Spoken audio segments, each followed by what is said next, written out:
अगर आप अमेरिका में पढ़ाई करने का सपना देख रहे हैं या फिर पहले से ही एडमिशन की तैयारी कर रहे हैं तो इस वीडियो को आपको ज़रूर देखना है, एंड तक देखना है।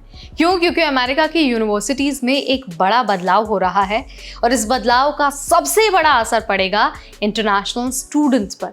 जी हाँ, सरकार ने कई यूनिवर्सिटीज़ की फेडरल फंडिंग में कटौती की है, यानी कि जो पैसा यूनिवर्सिटीज़ को स्कॉलरशिप देना या फिर सुविधाएं चलाने के लिए मिलता था वो अब कम हो रहा है। तो इसका मतलब क्या है?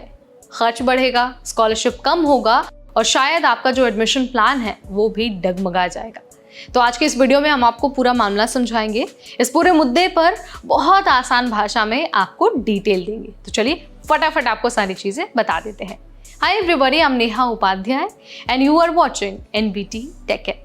सबसे पहले यही समझते हैं कि आखिर अमेरिका की यूनिवर्सिटीज को पैसा कहाँ से मिलता है। तो देखिए, हर साल अमेरिकी सरकार यूनिवर्सिटीज को फेडरल एड यानी कि सरकारी आर्थिक मदद देती है, जिससे क्या होता है कि जो यूनिवर्सिटी है वो स्टूडेंट्स को स्कॉलरशिप देती है, रिसर्च करवाती है, लैब्स चलाती है और कैंपस में सुविधाएं बनाए रखती है।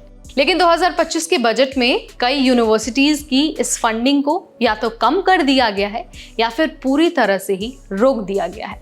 इसका कारण है अमेरिका की आर्थिक स्थिति, नई सरकार की प्रायोरिटीज और एजुकेशन की जगह इमिग्रेशन और मिलिट्री को ज्यादा फंड देना। अब बात करते हैं असली मुद्दे पर, यानी कि इंटरनेशनल स्टूडेंट्स पर इन सारी चीजों का असर। अब देखिए, डोमेस्टिक स्टूडेंट्स यानी जो अमेरिका के नागरिक हैं उन्हें सरकार से लोन मिल जाता है, ग्रांट्स भी मिल जाता है और कई सारी दूसरी सुविधाएं भी मिल जाती हैं। लेकिन जो इंटरनेशनल स्टूडेंट्स होते हैं उनको ये सारी चीजें नहीं मिलती हैं। वो पूरी तरह से यूनिवर्सिटी की स्कॉलरशिप या फिर खुद के पैसों पर निर्भर होते हैं। अब जब यूनिवर्सिटी को फंडिंग ही कम मिलेगी या फिर नहीं मिलेगी तो स्कॉलरशिप कम मिलेंगी, रिसर्च फंड कट जाएगा, ट्यूशन फीस बढ़ सकती है और कुछ को तो एडमिशन भी नहीं मिलेगा।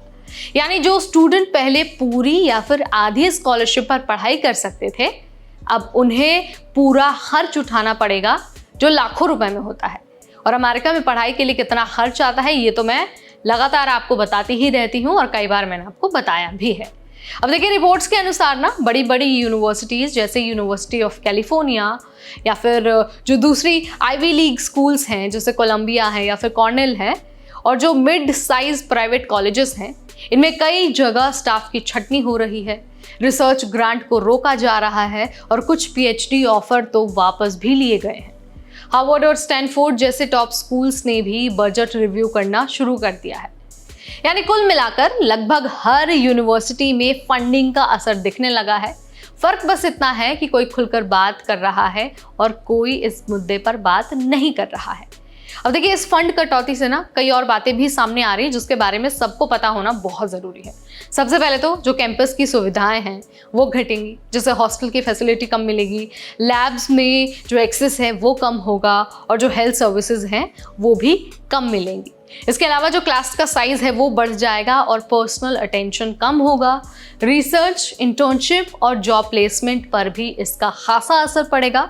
और जो सबसे खतरनाक बात है वो ये है कि ये सारी चीज़ें धीरे धीरे होंगी, यानी जब तक आपको पता चलेगा तब तक शायद बहुत देर हो चुकी होगी। अगर आप अमेरिका में पढ़ाई का प्लान कर रहे हैं तो इन सारी चीज़ों से आपको घबराना नहीं है। इस वीडियो के ज़रिए आपको डराना हमारा मकसद बिल्कुल नहीं है, लेकिन खुद को तैयार रखना बहुत ज़रूरी है और प्लानिंग बहुत ज़रूरी है। तो सबसे पहले तो आपको ना कुछ बातों का ध्यान रखना है। सबसे पहले तो जिस यूनिवर्सिटी में आपको अप्लाई करना है उनकी वेबसाइट से या फिर एडमिशन ऑफिस से आपको पूछना है कि स्कॉलरशिप पॉलिसी बदली है या फिर नहीं बदली है। इसके अलावा आप ऑल्टरनेट भी तलाश सकते हैं, जैसे कनाडा है, जर्मनी है, आयरलैंड है। आप ऐसे देशों को अपने बैकअप में रख सकते हैं। इन जगहों पर फीस कम है और कई जगहों पर आपके लिए पढ़ाई फ्री भी हो सकती है।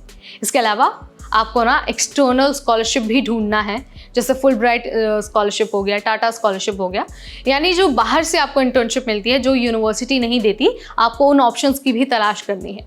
इसके अलावा खुद को फाइनेंशियली तैयार करना है। आपको पता होना चाहिए कि एजुकेशन लोन आपको किस तरह से मिलेगा, आपको उसका इस्तेमाल कैसे करना है, उसको रीपे कैसे करना है। इसके अलावा आप फैमिली सपोर्ट जैसे ऑप्शंस को भी तलाश सकते हैं।